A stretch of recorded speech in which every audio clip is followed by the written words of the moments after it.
soal Gibran, kita tahu bahwa keputusan MK nomor 90 itu bersifat Hmm. final dan mengikat. Tentunya kalau sekarang diminta didiskualifikasi, bertentangan dengan konsep final dan mengikat itu. Iya. Ya, nggak salah juga kalau Prof. Yusril mengatakan Hmm. sebetulnya 01 dan 03 ini sebetulnya sedang bersengketa dengan MK. Iya. Kita belum punya sejarah dalam Pilpres kita, ada yang namanya Pilpres ulang. Mereka terpikir nggak sih, kalau Pilpres ulang itu betul-betul diterima, itu implikasinya apa? Pasti Pilpres ulangnya itu bisa setahun setengah dari sekarang, Bang. Karena November itu kita udah punya agenda pilkada serentak. Bulan Oktober Pak Jokowi sudah selesai. Artinya ada perpanjangan masa jabatan presiden dong. Iya. Nah, kalau ada perpanjangan masa jabatan presiden, lepas dari aturannya, menurut saya yang paling mungkin diperpanjang, ya Pak Jokowi.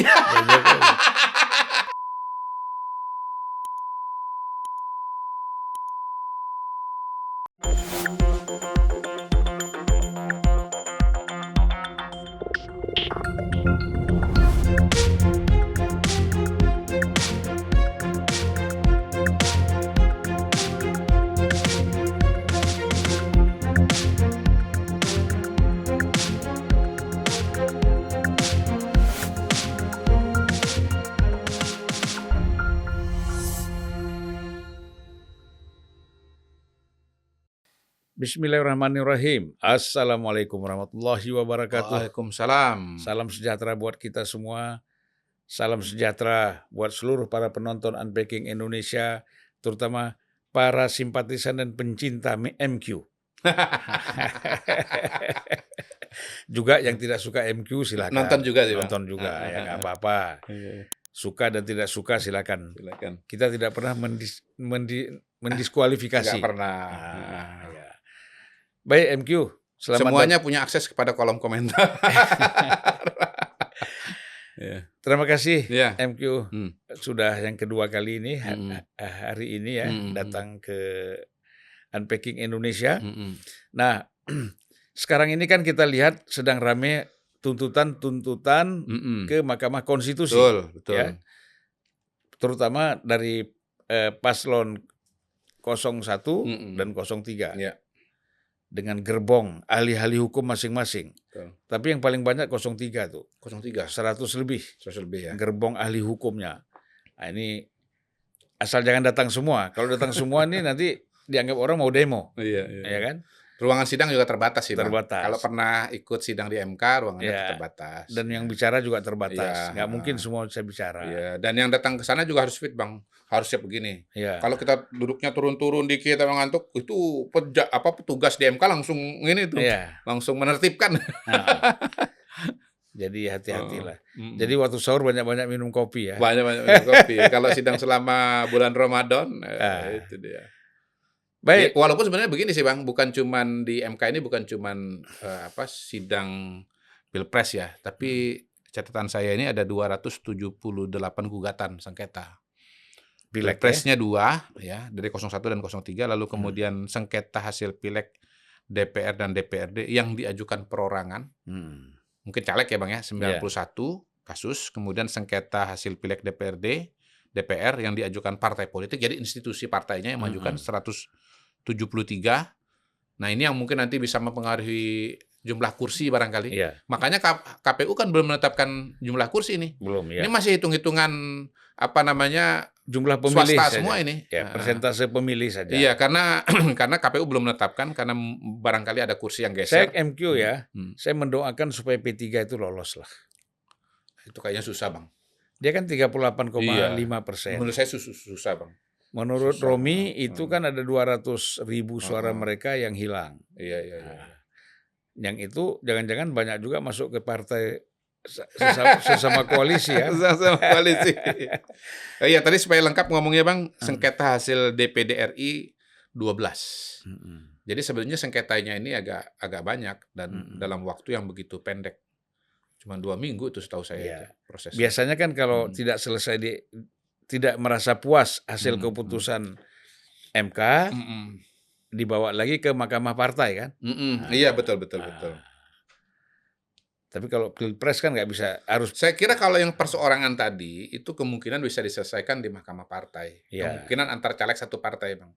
Tapi kalau partai politik, itu dugaan saya partai politik A dengan B B dengan C, C dengan D, Iya. dan seterusnya. Gitu. Biasa kan mereka itu kalau memang dianggap yang dikalahkan itu merasa menang, biasanya kan bagi 2. 2,5 tahun, 2,5 tahun kan sering terjadi. Iya. Setengah Betul, periode betul. itu di PAW. PAW ya, mekanisme PAW ya. Nah, itu lewat keputusan partai kan. Partai, betul. Manajemennya manajemen partai harusnya. Iya, tapi ada juga sih kadang-kadang yang nggak mau mundur-mundur. Ya. Nah, itu kepetun itu. Nah, kepetun. Kepetun. Nggak selesai-selesai sampai Iya, akhir betul. periode. Betul. Agak susah juga itu. Jadi hukum kita ini juga kadang ketat, kadang lentur kan gitu. Nah, jadi bagaimana Mr. Q melihat upaya-upaya dari 0301 ini maju ke MK ini? Tadi pagi saya nonton wawancara Pak Mahfud ya di podcastnya Renald Kasali. Ya. Di situ agak eksplisit beliau mengatakan bahwa kita tidak kayaknya nggak menargetkan hasil, tapi lebih sebagai sebuah proses pembelajaran demokrasi. Hemat saya juga ujung-ujungnya itu nanti ke sana itu. Ujung-ujungnya nanti ke sana itu, proses pembelajaran demokrasi sebetulnya. Karena kalau kita melihat posita atau gugatan atau permohonan yang diajukan oleh 0103 pada dasarnya kan mirip nih. Ya. Pertama, kalau 01 itu mendiskualifikasi Gibran. Kemudian yang kedua, Pilpres ulang. Ya. 03 juga mirip ya. Pertama itu dia mendiskualifikasi Prabowo Gibran, dua-duanya didiskualifikasi. Yang kedua itu bicara mengenai Pilpres ulang. Nah, saya kira kalau dari sini kita bisa mengatakan bahwa ya ini sulit karena apa? Karena MK itu kalau bicara wadah, balik lagi diskusi-diskusi kita yang sebelumnya dan mau nggak mau harus kita ulang, bahwa sesungguhnya pemilu kita itu sebagai institusi yang sudah mapan, sudah punya beragam jenis penyaluran untuk beragam jenis pelanggaran. Kalau dalam undang-undang istilahnya pelanggaran, bukan kecurangan ya. Kalau untuk soal kampanye, soal-soal pemilu itu ke Bawaslu. Kemudian kalau soal-soal yang berkaitan dengan pidana itu ke penegak hukum, polisi, jaksa, dan seterusnya. Kalau tentang penyelenggara pemilu yaitu KPU, KPUD, Bawaslu, itu ke DKPP, Dewan Kehormatan Penyelenggara Pemilu. Dan ya kalau berkaitan dengan hasil itu di Mahkamah Konstitusi. Nah, kalau bicara mengenai soal Gibran, kita tahu bahwa keputusan MK nomor 90 itu bersifat final dan mengikat. Dan seingat saya juga semuanya, termasuk semua partai politik yang ada di 01 maupun 03 mengatakan bahwa itu sudah bersifat final dan mengikat. Gitu loh. Tentunya kalau sekarang diminta didiskualifikasi, bertentangan dengan konsep final dan mengikat itu.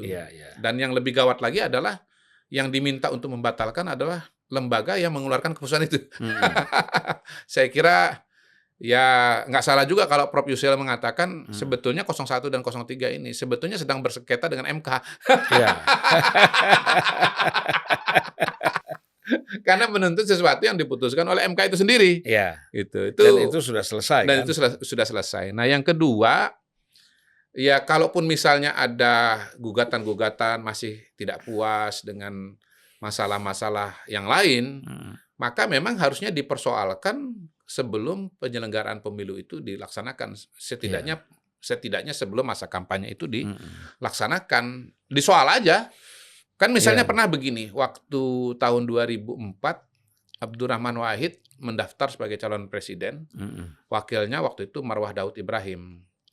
Tapi kemudian Gus Dur kan ditolak ya, kalau nggak salah oleh KPU, karena dianggap tidak lolos dari aspek kesehatan. Gitu. Dan ya Gus Dur mempersoalkan itu. Saya lupa persis, nanti teman-teman netizen bisa bantu ngecek apa yang terjadi pada waktu itu. Tapi intinya ya Gus Dur mempersoalkannya tuh di depan, bukan di belakang. Gitu. Jadi kalau misalnya ada keberatan dari 01 dan 03 terhadap 02, kandidat 02, entah Prabowo-nya, entah Gibran-nya, atau entah dua-duanya, ya Anda harus melalui proses hukum itu di awal. Pernah juga misalnya di Pilkada nih Bang ya, ada sengketa mengenai partai politik pendukung. Saya ingat di Kalimantan Tengah, pada Pilkada tahun berapa, Sugianto Sabran itu mendapatkan dukungan dari P3, tapi kemudian kandidat yang lain juga mendapatkan dukungan dari P3. Kebetulan P3 waktu itu mengalami dualisme, Bang. Nah, itu diselesaikan dulu, dibawa ke Petun seingat saya, dan berimplikasi kepada pilkadanya ditunda, Bang. Pilkadanya ditunda. Jadi tidak bisa bareng dengan pilkada yang lain. Pilkadanya tidak sesuai dengan jadwal. Nah, kalau bercermin dari proses itu, maka seharusnya kalau memang betul-betul ada keberatan terhadap Gibran, ya Anda harus mengajukan gugatan katakanlah ke Petun, itu sebelum pendaftaran diresmikan oleh KPU. Nyatanya kan pada saat pendaftaran dan peresmian kandidat oleh KPU kan semuanya diam saja gitu loh. Kita melihat proses Prabowo Gibran datang pemeriksaan kesehatan ke rumah sakit. Yang sama dengan yang didatangi oleh 01 sama 03. Iya. 01, 03 kan udah duluan, karena daftar duluan kan. Baru mereka datang kan. Kalau memang nggak setuju waktu itu, begitu datang ke rumah sakit, protes aja. Anda nggak boleh datang. Karena Anda ini nggak sah kan gitu kan. Gitu. Atau misalnya sebelum masa kampanye resmi, ya ditolak. Atau misalnya begini, kita sama-sama melihat 3 paslon itu hadir pada acara pengambilan nomor urut. Nah, itu barengan tuh, Bang. Ya kalau misalnya nggak setuju kan protes aja kepada KPU. Lawyernya yang berapa tadi, 100 apa 200 apa 2000 itu, kenapa nggak protes? Kemana aja lu? Protes sama KPU, kami nggak setuju bahwa 02 ikut pengambilan nomor urut. Sekarang mereka sudah ngambil nomor urut. Atau kalaupun misalnya mundur lagi, ini kita agak bodoh-bodohan nih Bang, jadi Bang, mohon maaf, tapi kita harus ceritakan supaya makin jelas ini situasinya. Kalaupun misalnya Anda nggak setuju, begitu ditetapkan oleh KPU gitu ya, sebelum masuk kampanye, Anda protes. Atau gini, begitu masa kampanye, loh kok Mas Gibran kampanye, padahal dia itu nggak sah sebagai calon. Ajukan ke mahkamah, atau ke proses hukum atau Petun atau apapun juga gitu. Nah, ruang itu kan tidak dibuat, tidak dikerjakan. Ini fakta keras, tidak dikerjakan.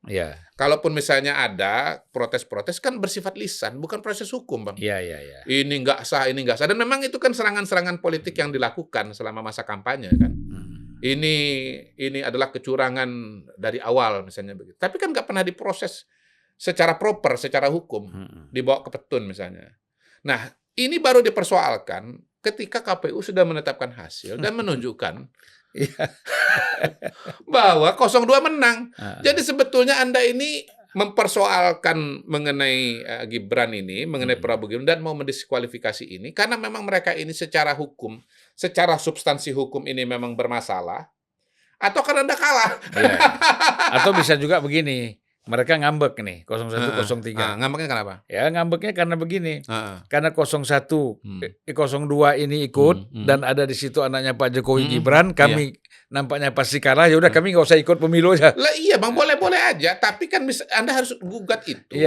Sebelum kampanye berlangsung, sebelum penetapan calon, atau paling konkret deh, ketika didaftarkan, ketika Prabowo Gibran ini didaftarkan ke KPU, Anda protes lah. Apapun argumentasi Anda. Misalnya argumentasi Anda, ini nggak boleh, nggak sah. Ini melanggar hukum bahwa Gibran itu adalah anaknya Jokowi, presiden petahana. Anda gugat lah, tapi kan Anda nggak gugat. Cuman lisan-lisan aja. Iya, sehingga akhirnya kita bisa mengatakan bahwa gugatan ke MK ini sesungguhnya karena kalah, bukan karena substansi hukum. Gitu Bang. Nah, ini penting diketahui oleh publik supaya publik juga tercerahkan secara logika hukum gitu loh. Mana loyang, mana besi. Itu gitu kan loh. sama dengan logikanya Mas Hasto kan, mengatakan bahwa sebenarnya suara Ganjar itu hasil internal mereka 33%. Tapi tidak pernah dipublish. 33% itu menang di mana saja. Nah, menurut saya ya itu lebih masuk di akal untuk dipersoalkan di Mahkamah Konstitusi.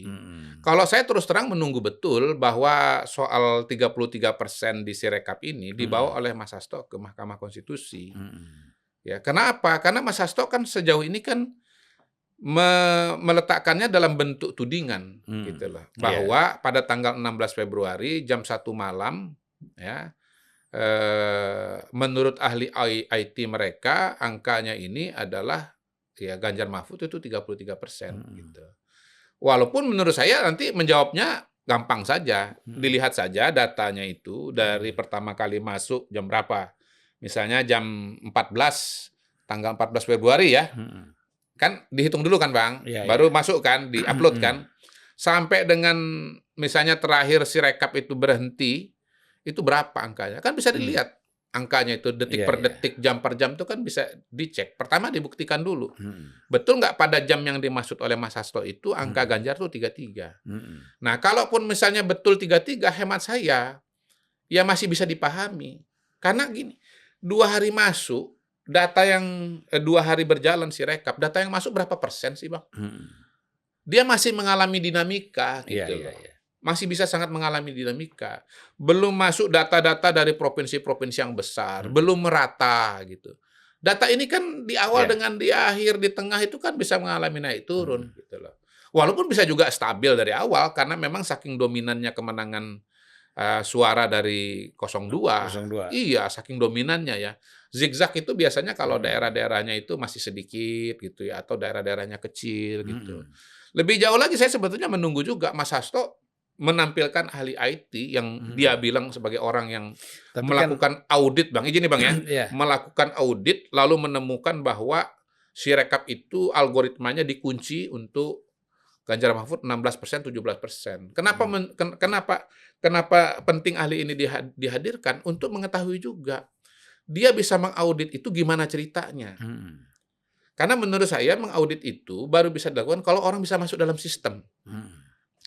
Nah, kalau dia masuk dalam sistem, siapa yang ngasih izin, siapa yang ngasih kunci, siapa yang ngasih password? Legal apa enggak? Kalau ilegal kan ini justru kan pelanggaran hukum. Begitu, Bang.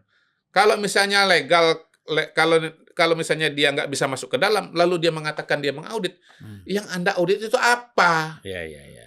Kayak auditor keuangan, Anda nggak megang dokumen, nggak ngitung angka-angka di situ, Anda bisa mengatakan bahwa itu kecurangan.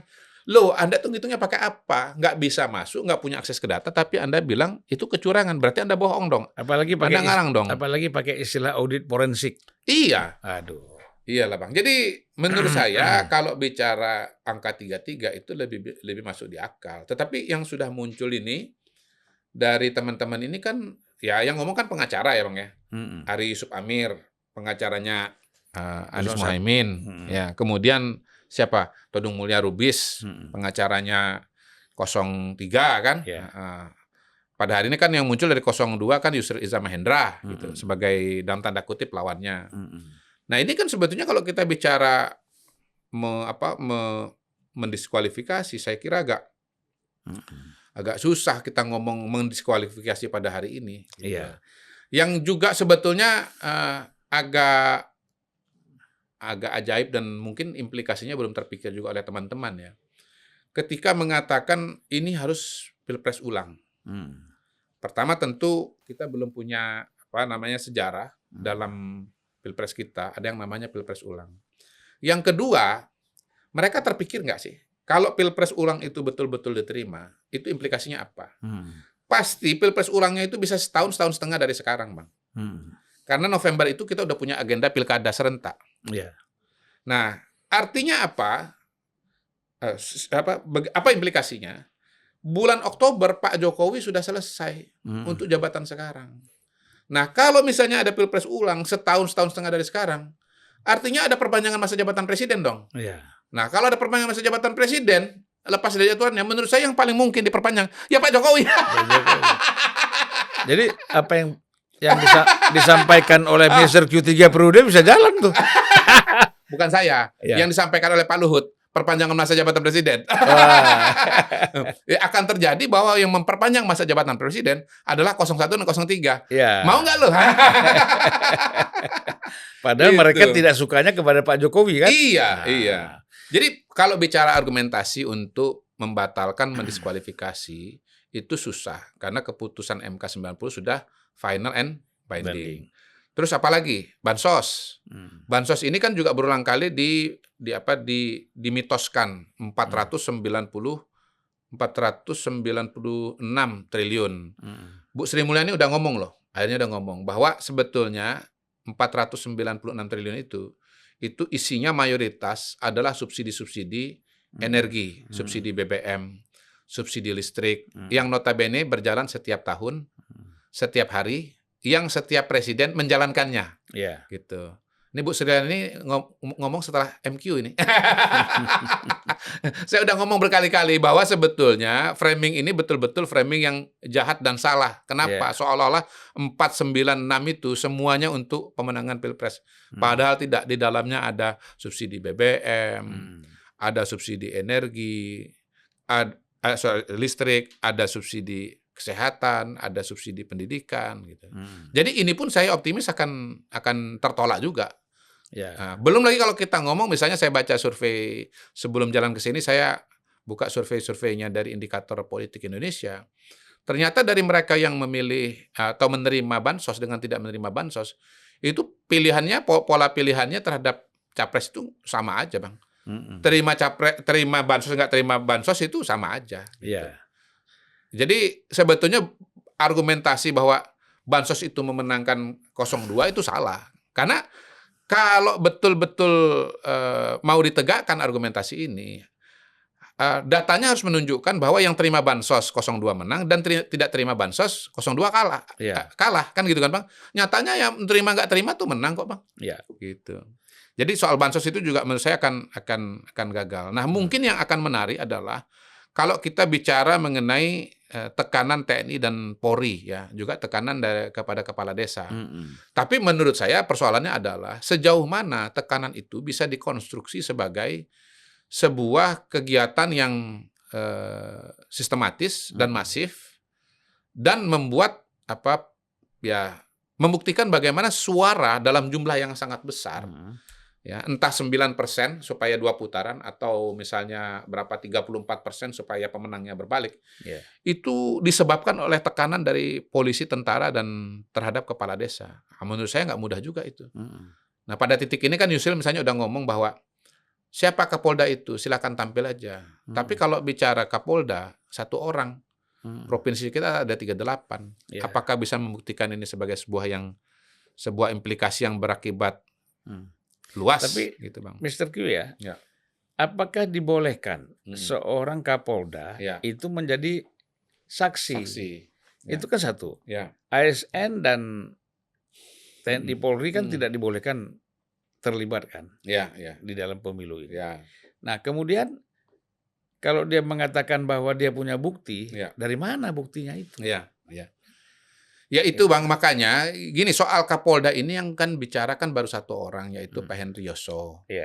Pak Mahfud juga ditanya tuh oleh Prof. Reynald, gimana soal Kapolda itu? Pak Mahfud jawabannya apa? Oh, itu Pak Henry, kita juga nggak tahu. Gitu. Nah, ini jangan-jangan mirip juga dengan Bu Koni Rahakundini yang sempat posting di media sosialnya bahwa Pak Ogroseno, mantan Wakapolri, mengatakan bahwa polisi punya akses terhadap C1. Yang kira-kira mau dibangun persepsi lah bahwa polisi itu bisa ngutak-ngatik lah gitu. Tapi kemudian pernyataannya dia tarik dan dia mengatakan saya salah paham terhadap pernyataan itu, dan pernyataan itu bukan Pak Ogroseno tapi stafnya. Nah, kan artinya kan nggak mudah juga, Bang, ngomong begini. Seorang Koni yang katanya akademisi, katanya orang paling berani, begitu ngomong dengan cepatnya juga meralat juga gitu, Bang. Setelah ada tuntutan. Setelah ada laporan ke polisi untuk membuktikan pernyataannya itu, gitu loh, Bang. Nah, sebelumnya kan Mbak Koni juga membuat pernyataan yang susah diverifikasi. Soal Prabowo. Soal bagaimana dia ditawari jabatan, soal Prabowo ya, soal jabatan menteri, dia diajak bergabung segala macam itu. Sementara yang lain mengatakan tidak ada tawaran seperti itu. Rosan Roslani. Jadi mohon maaf, Bang, sejauh ini yang kelihatannya berani ngomong-ngomong bombastis ini, itu datanya juga nggak kuat. Tapi memang begini, saya khawatir suasana kebatinannya di 03 ini memang agak asbun, Bang. Termasuk misalnya Mas Hasto sendiri yang seperti saya pernah bahas. Saya kasih gambaran, Mas Hasto ini dia mencontoh EF. Apa yang dicontoh? Ya, kan EF mengatakan saya survei 40.000. Iya. Responden. Ya, responden. Kemudian berapa provinsi itu? 32 provinsi, 40.000 responden. Yang tidak pernah juga dijelaskan, diekspos kepada kita. Betul. Sama juga Mas Hasto, dia pikir kan EF aja bisa. Masa masa saya nggak bisa ngomong 33%. Iya. Kalau untuk minta dibuktikan saya nggak usah buktikan. Iya. Maksud saya begini, jadi asal ambil data, asal comot tanpa kritis sama sekali, itu terjadi pada Mas Hasto 2 kali. Pertama dalam konteks saya, ketika dia mengatakan saya sudah mengetahui hasil, padahal itu adalah pernyataan saya di TKD DKI. Saya mengutip data DKI, bukan data nasional, itu sudah salah. Kemudian saya membacakan hasil survei yang dilakukan pada pertengahan Desember, bukan membaca atau memproyeksikan hasil Pilpres tanggal 14 Februari.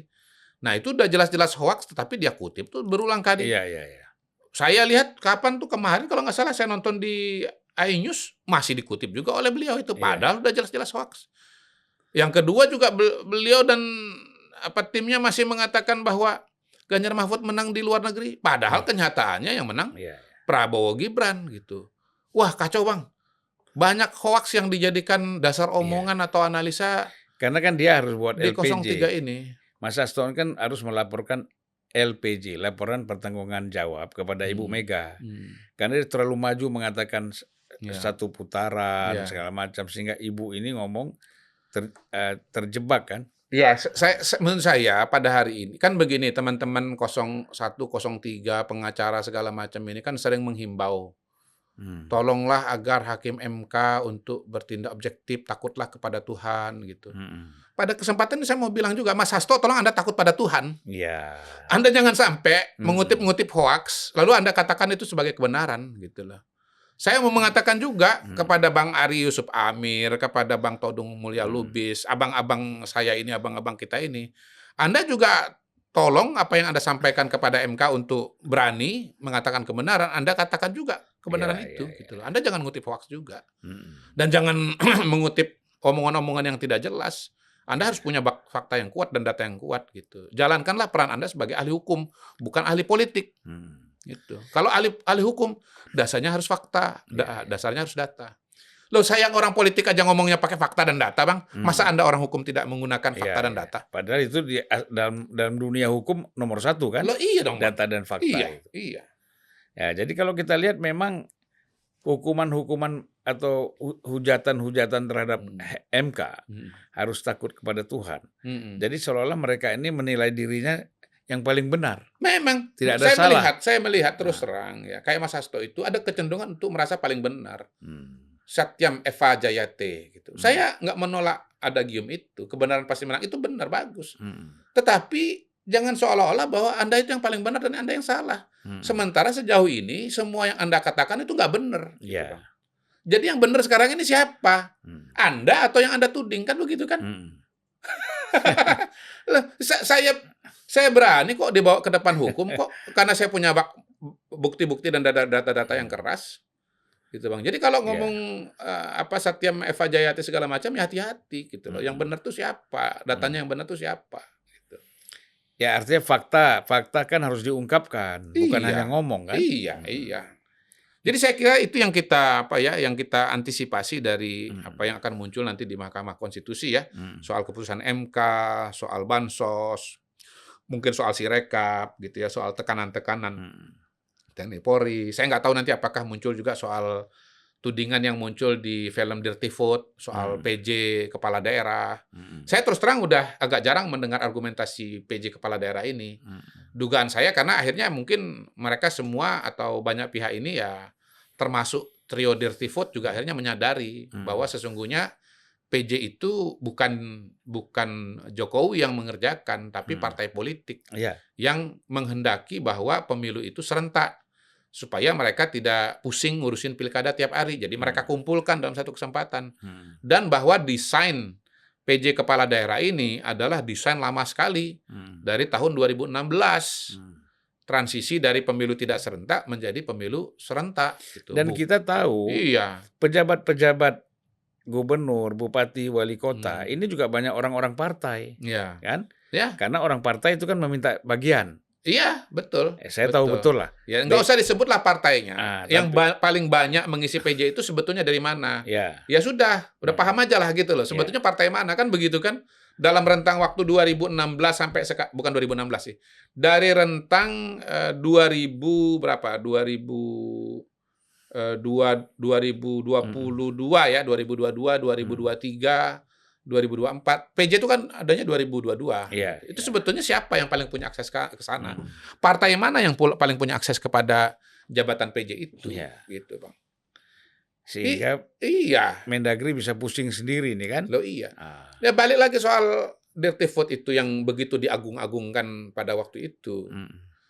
Ada nggak analisa dari 3 orang teman itu yang mengatakan bahwa sebetulnya sejarah PJ ini lahir dari kemauan partai politik yang menginginkan pemilu serentak dan bahwa ini desainnya dari 2016? Nggak ada, Bang. Saya yang mengungkapkan itu.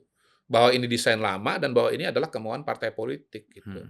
Kalau di dirty vote kan itu dikonstruksi bahwa kemauan Pak Jokowi dan semuanya desain Pak Jokowi untuk pemenangan 2024. Enggak, Bos.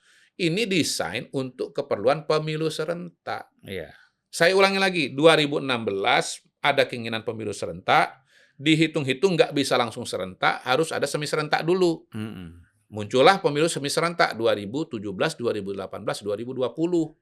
550 itu kira-kira 115 2017, 115 2018, 2020 kira-kira 250 atau 270. Iya. Setelah selesai semuanya ini, ya kan setelah selesai pemilu serentak ini, masing-masing menjalankan masa jabatan 2017 selesainya 2022. Ya kan? Seperti misalnya Pak Anies, istilah PLT, PJ. Mas Ganjar selesai 2023 di istilah PJ. Dan 2020 selesai 2024. Ya, atau ada yang belum selesai, ya 2024 selesai di istilah PJ. Gitu, Bang. Jadi ya kita bisa asumsikan bahwa kita bisa anggaplah bahwa nanti argumentasi pokoknya ini akan batal. Tetapi kita balik lagi kepada asumsi yang gugatan yang sudah dimohonkan, memang sebetulnya kita nggak ngelihat tuh sebuah argumentasi yang sangat kuat di sana. Dan balik lagi justru usulannya atau permintaannya pemilu serentak itu pemilu serentak ya, itu justru akan memperpanjang masa jabatan Pak Jokowi. Yeah.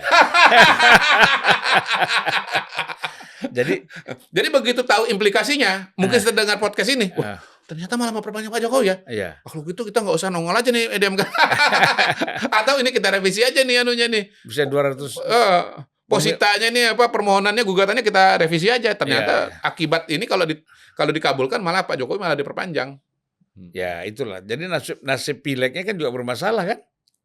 Nah gini, mereka kan cuma maunya pilpres saja, Bang. Itu kan problem yang lain. Kok yang disoal cuman pilpres, pilegnya enggak. Sekarang kita bodoh-bodohan lagi nih. Karena kadang-kadang bodoh-bodohan, Bang. Gugatan kuat kalau pengacaranya banyak. Ini kan bodoh-bodohan. Kita bodoh-bodohan dikit nih. Kalau dilihat tadi, yang paling banyak itu justru pileg gugatannya. Bukan pilpres. Ya minta diulang juga kan? Loh iya, nanti minta diulang juga itu. Bisa aja tiba-tiba dan misalnya didukung sama anggota DPR sekarang. Misalnya P3 nanti minta diulang kan? Bisa aja, Bang. Iya.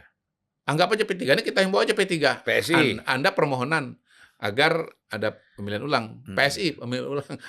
Nggak selesai-selesai kita. Partai Gelora, Partai Garuda. Tapi kelemahan paling dasar, balik kepada pembahasan kita di depan, bahwa gugatan diskualifikasi itu kenapa baru dilakukan sekarang?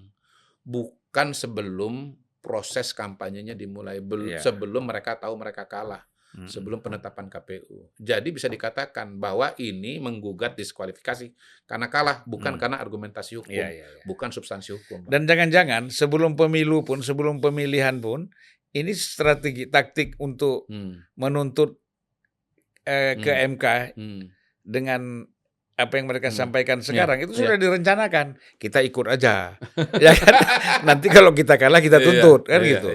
Jadi sudah direncanakan itu. Mudah-mudahan podcast kita ini, Bang, ditonton juga oleh Hakim MK itu, supaya Hakim MK itu tahu bahwa ini baru diajukan ketika udah tahu kalah gitu. Jadi ini substansinya bukan substansi hukum, tapi karena kalah. Gitu. Nanti kita sampaikan ke MK. Sampaikan ke MK, Bang. Kita kirim ya. Bikin klip-klipnya nanti, Bang. Gitu. Kalau memang betul-betul ini bermasalah. Judulnya gitu aja. Judulnya bahwa setelah merasa kalah baru nuntut ke MK. Kalau memang betul-betul ini bermasalah secara status, secara hukum, Anda tuntutlah pada saat Prabowo Iya. Gibran daftar ke KPU atau saat ditetapkan di KPU. Iya. Nyatanya nggak ada. Dan mereka waktu ngambil nomor urut itu ketawa-ketawa aja semua kan. Ketawa-ketawa aja. Jadi, Pada acara debat 5 kali berdebat. iya. Makanya, aduh. Udahlah, ini bikin pusing aja Misterku. Ini lebih gawat dari Bang, permainan anak-anak. Anak-anak itu kan kalau udah kalah baru dia bilang ini curang kan begitu kan Iya. Bang, gitu loh. Ini lebih parah. Bahkan Iya. mengatakan Anda nggak layak ikut permainan karena udah kalah. Iya. Gitu. Atau dulu kita kalau berkelahi kecil-kecil kan, kau berani karena kau dekat rumah kan gitu. Iya, Iya kan? betul. Ini kan sekarang juga begitu. Kamu kan berani karena kamu ada Gibran di situ. Mm-mm. Lo udah tahu ada Gibran di situ, ngapain pula kau maju kan gitu. Betul Bang. Jadi itulah. ya kalau saya kan sebetulnya udah membahas di tempat lain, ya judulnya itu mitos-mitos kecurangan. Kebanyakan kecurangan itu yang disebut sebagai kecurangan itu adalah mitos-mitos semua itu yang notabene ya dibikin karena sudah kalah. Iya, iya. Gitu. Dan balik lagi sebetulnya begini lagi nih kalau mau tambahkan, Anda mau minta pemilu ulang. Anda mikir nggak sebetulnya 58% yang pilih 02 itu apa mereka akan terima? Apa mereka mau? Apa mereka rela? Kalau Anda bikin ini pemilu pilpresnya dibikin dibikin ulang. Mereka sudah menggunakan hak suaranya, mereka sudah menyatakan pilihannya. Apa mereka nggak berhak bersuara melawan Anda? Saya yakin mereka ini kalau ditanya mau pemilu ulang apa enggak, pasti nggak mau. Kami sudah kok, Pak. Kami sudah. Iya. Kami sudah punya pilihan. Anda jangan macam-macam. Apalagi mendiskualifikasi 02 kan? Apalagi mendiskualifikasi 02. Ini mayoritas pendukungnya masyarakat Indonesia. Ini pemilihnya pemilih Indonesia loh, bukan pemilih dari negara lain loh. Ya, ini tuntutan-tuntutan yang tidak masuk akal. Ya, mau dipaksakan supaya masuk akal, nggak bisa kan? Betul. Akal tidak bisa menerima. Betul. Aduh. Nah, belum lagi kalau kita tambahkan Bang, pada hari ini semua kepala negara besar-besar semua udah mengucapkan selamat. Iya. Ucapan selamat itu tentu saja bukan hanya berdasarkan hasil, tapi juga berdasarkan proses. Mereka tidak akan mengucapkan selamat kalau prosesnya mereka anggap tidak benar. Iya. Kalau mereka menganggap prosesnya ini bermasalah, seperti beberapa tidak negara legitimate, iyalah Bang, gitu loh. Sekarang mereka mengucapkan selamat karena kemenangan, angkanya jelas, tegas, tapi juga mereka menerima prosesnya dan hasilnya.